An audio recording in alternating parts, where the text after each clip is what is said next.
Everyone has their favourite character in The Lion King, whether it's the wise-cracking meerkat Timon or Simba's evil Uncle Scar. We talked to some of the performers who've starred in The Lion King around the world to get their thoughts on the characters that they bring to life on stage.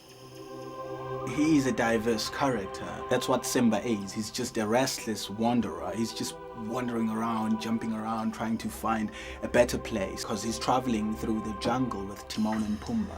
So he's putting on this front of, I'm energetic, I'm young, I'm just gonna have fun with you guys. But at the same time, he's got a lot of emotional baggage. It's not until Simba's able to open himself to what his father taught him all those years ago that he's able to complete his journey into manhood and into becoming the king he's meant to be. When Nala shows up in the picture, that's when he has to really face the fact that, things happened in his past that he really, really needs to confront. Nala is Simba's best friend, and they grew up together, and they are inseparable. She's very strong, feisty, and she's very brave. When Simba goes away, Nala feels, really left alone. She sees what happens to all of the Pride Lands and what it's going to be under the dictatorship of Scar. At that moment, at 10 years old, she needs to grow up and she needs to be the person that's going to speak up for her people. She thinks Simba is dead, and then Scar decides that she should be his queen, and so she feels she must flee and leave. But she vows to her family that she will return. She'll be back. When Nala says Giza Booyabo, that's exactly what it means. Translated out, Giza Booyabo, I will return.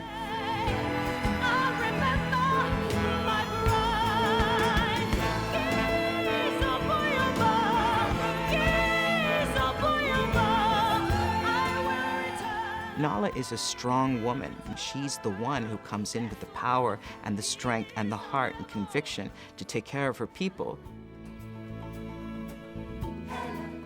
Mufasa is Simba's father, and he is the king of the Pride Lands. He cares about his subjects, the other animals in the Pride Lands, and he cares about his family as well. Mufasa is very important to me because of what he represents. He's a good leader who is cut down in his prime, and that's something we're all afraid of, that we'll have good leaders who won't be there to guide us. He is a nurturer, a caring man. He is a teacher, and he is the essence of a king. In the scene Under the Stars, Mufasa talks to Simba about, the fact that he won't be around all the time. But the ancestors are all there watching over Simba and helping him if he's ever in trouble. So in that sense, there is a spirituality to Mufasa. Well, Scar is the brother of the present king. He feels that he's been passed over. He feels that he deserves to be on the throne. But now there's a new child born into the Pride Lands, and Scar has a rival for that throne, and that does not make him happy. It builds such resentment in how he feels towards his brother that he becomes the opposite of what his brother is. He takes all of this energy and uses it in bad ways. Scar actually thinks that he should have been the first king instead of Mufasa way back when. But if something happened to Mufasa, Scar assumes that he would be the next king. He begins a series of dastardly events that end up getting him into a lot of trouble in the end. The first character that we meet in the show is Rafiki.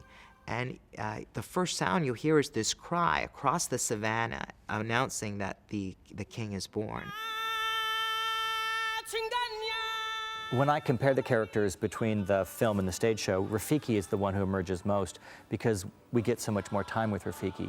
There was always this problem, really, because the first song in The Lion King is The Circle of Life, and in the movie, it's a female voice.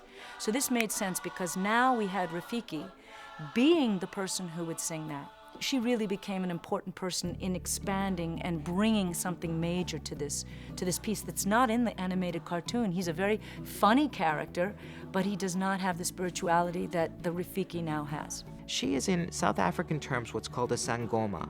And a sangoma is able to interpret things from the past, and is able to see the future, and is able to heal, and is able to guide spiritually for the community. In the community, they're the ones who help people to realize that even when someone died in the family, you don't forget about the person. You always remember that person. You can ask things, and we believe that they will help us back. I love Rafiki because she has a crazy wisdom.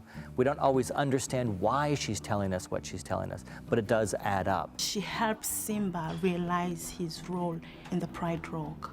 She's the one that really opens his eyes as to what he needs to do to become the man he's meant to be. By having South African actresses play Rafiki, we get a much richer cultural view of the African element coming into the show, and we get a sense of their culture, and we hear their language. Not only was a great role created for a woman, but a woman that's both spiritual, soulful, and humorous. She needs to be there, and she needs to be this spiritual woman.